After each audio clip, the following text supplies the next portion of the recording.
Hello everyone, my name is Vinod. इस video में मैं एक हिस्ट्री के एप्लीकेशन का रिव्यू करने जा रहा हूँ। मैं खुद एक यूपीएससी एस्पिरेंट हूँ, सो इसी बिहाफ पर जो सबसे मेरे को बेस्ट एप्लीकेशन लगा है प्ले स्टोर पर, मैं उसका रिव्यू आज आपके सामने रखूँगा। ये एक ऐसा एप्लीकेशन है, अगर आप यूपीएससी की प्रिपरेशन कर रहे हैं, यानी कि अगर आप ऑप्शनल में हिस्ट्री को रख रहे हैं, उसके अलावा अगर आप ग्रेजुएशन में हिस्ट्री ऑनर्स कर रहे हैं या आपके पास में हिस्ट्री से रिलेटेड कोई भी सब्जेक्ट है, तो आप इसको एक एज अ पॉकेट के तौर पर अपने फ़ोन में रख सकते हैं और ये एप्लीकेशन आपको काफ़ी तरीके से हेल्प करेगा। तो आइए इस एप्लीकेशन का रिव्यू करते हैं। तो सबसे पहले आप प्ले स्टोर पे जाइए और प्ले स्टोर पे आने के बाद आप टाइप करेंगे यहाँ पर इंडियन हिस्ट्री। मैंने ऑलरेडी सर्च किया हुआ था, तो यहाँ पर ऑलरेडी ये मेरे सर्च बॉक्स में दिखा रहा है। तो यहाँ से आप आइए 4th नंबर पे, Indian history in Hindi offline. So इस पर क्लिक करिए और इसको डाउनलोड कर लीजिए। ये मुश्किल से 5 MB का एप्लीकेशन है और काफ़ी अच्छा एप्लीकेशन है। अगर आप इसे डाउनलोड करेंगे और इसमें से अगर आप पढ़ेंगे, एक चीज़ और, ये एप्लीकेशन टोटल हिंदी में है। सो बेसिकली जो हिंदी मीडियम स्टूडेंट है उनको ये एप्लीकेशन काफ़ी फ़ायदा करेगा। तो आइए इस एप्लीकेशन को ओपन करते हैं। तो इस एप्लीकेशन को ओपन करने के बाद में आप देखेंगे कि इसका इंटरफेस बहुत ही सिंपल है और बहुत ही ईजी है। एक चीज़ और, जब आप इस एप्लीकेशन को चलाएं तो आप अपना नेट ऑफ कर दीजिए। इससे ये होगा कि आप इस एप्लीकेशन को विदाउट ऐड चला सकते हैं। अगर आप अपना नेट ओपन रखते तो इससे इस पर बार बार एड्स आती रहेंगी। तो आप देखिए कि यहाँ पर 4 आपको कॉलम्स देखने को मिल जाएंगे: आधुनिक भारत, प्राचीन इतिहास, मध्य भारत, विश्व इतिहास। सो हम बेसिकली इंडिया की हिस्ट्री को 3 फेज में डिवाइड करते हैं: ancient history, medieval history and modern history, यानी कि प्राचीन भारत, मध्य भारत और आधुनिक भारत। और साथ ही हम जानते हैं विश्व इतिहास के बारे में, क्योंकि कभी कभार जब हम अपना सब्जेक्ट पढ़ते हैं तो उसमें बहुत सारे टॉपिक्स विश्व इतिहास यानी कि वर्ल्ड हिस्ट्री के हमें देखने को मिलते हैं। तो आइए मैं एक बार इस एप्लीकेशन में दिए हुए टॉपिक्स को ओपन करके दिखाता हूँ, ताकि आप इजिली समझ सकें कि कंटेंट में इजिली असल में लिखा क्या है। तो सबसे पहले हम ओपन करते हैं प्राचीन इतिहास। प्राचीन इतिहास में मैंने ये ओपन करा।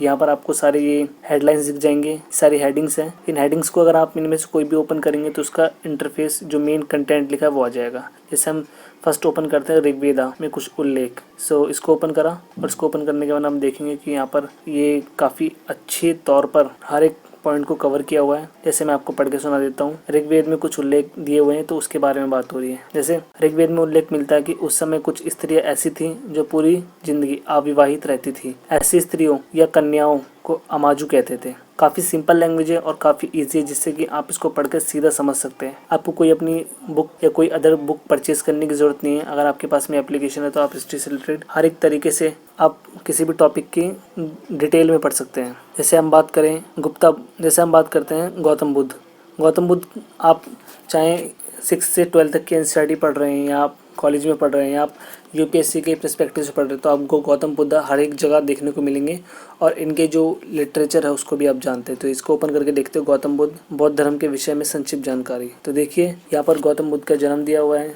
गृह त्याग उन्होंने कब किया, ज्ञान प्राप्ति कब करी, प्रथम उपदेश, मृत्यु, निर्वाण प्राप्ति, अष्टांगी मार्ग, बोध सभाएं। और कितना सिंपल यहाँ पर आप देखेंगे कि इसको कितने अच्छे से सजा के लिखा हुआ है इस एप्लीकेशन के अंदर, जिससे कि आपको नोट्स बनाने में भी कोई आपको प्रॉब्लम नहीं होगी। तो ये तो बात हो गई एंशिएंट हिस्ट्री की।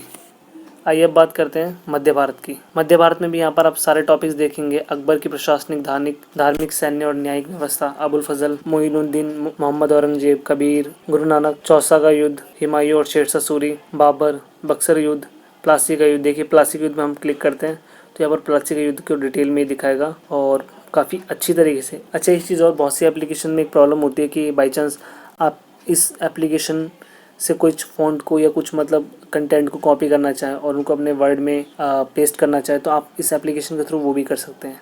तो ये काफ़ी सिंपल है। आप यहाँ से इसको टैप करें और टैप करने के बाद में कोई भी पोर्शन सेलेक्ट करें और सेलेक्ट करने के बाद में आप इसको कॉपी कर सकते हैं। जैसे कि मैंने यहाँ से यहाँ तक कॉपी कर लिया है और अब सपोज़ मैं इसको पेस्ट करना चाहूँ तो मैं इसे अपने नोटपैड में पेस्ट कर सकता हूँ। देखिए ये मैं अपने नोटपैड में आ गया और यहाँ पर मैं इसको पेस्ट कर देता हूँ। तो यहाँ पर आप देखिए कि किसी भी तरह की कोई प्रॉब्लम नहीं आ रही, कोई भी फ़ॉन्ट आपको गलत नहीं दिखाएगा। बाई चांस अक्सर होता है ऐसा कि जब आप एनसीईआरटी की पीडीएफ को कॉपी करते हैं हिंदी में और उसको कहीं और पेस्ट करते हैं तो उसमें प्रॉब्लम आती है अक्सर, बट इस एप्लीकेशन में बिल्कुल भी ऐसा नहीं है। आप जैसा एप्लीकेशन से कॉपी करेंगे वैसा ही आपको, जिस जगह पर आप इसको पेस्ट करेंगे वैसा आपको देखने को मिलेगा। आइए वापस अपने एप्लीकेशन पर चलते हैं। तो यहाँ पर ये बात होगी प्लासी के युद्ध की। अब बात करते हैं हम विश्व इतिहास की। विश्व इतिहास में यहाँ पर कुछ टॉपिक दिए हैं: फ्रांस की क्रांति, अमेरिका का स्वतंत्रता संग्राम, American revolution, glorious revolution, unification of Italy. ये काफ़ी सारे टॉपिक्स यहाँ पर भी हैं। जो सबसे इम्पोर्टेंट, जैसे हम बात करें फ्रांस की क्रांति, तो ये फ्रांस की क्रांति के बारे में बहुत सिंपल लैंग्वेज में दिया हुआ है और हर एक इम्पोर्टेंट किंग के बारे में दिया हुआ है जो किंग हम फ्रांस के रेवोल्यूशन के दौरान पढ़ते हैं। तो यहाँ पर देखिए ये पूरा डिटेल में दिया हुआ है। राजा की जो निरंकुश तानाशाही थी, राजतंत्रता, स्वतंत्रता का प्रभाव, ये तरह तरह के जो यहाँ पर पॉइंट्स हैं कि किस तरीके से जो फ्रांस है, फ्रांस के अंदर जो राजनीतिक फूट पड़ी वो किस तरीके से फ्रांस में एक रेवोल्यूशन का रूप ले पाई। तो ये कुछ टॉपिक्स हैं जिनको मैंने इस एप्लीकेशन में आपको बताया। यहाँ पर काफ़ी अच्छे तरीके से हर एक टॉपिक को कवर किया हुआ है। अगर आपको ये वीडियो पसंद आती है तो प्लीज़ लाइक एंड सपोर्ट, और आप मेरे को बताइए कि आगे आपको किस एप्लीकेशन पे वीडियो चाहिए, मैं उसका रिव्यू आपके सामने लेकर आऊँगा। Thank you for watching us, have a great day.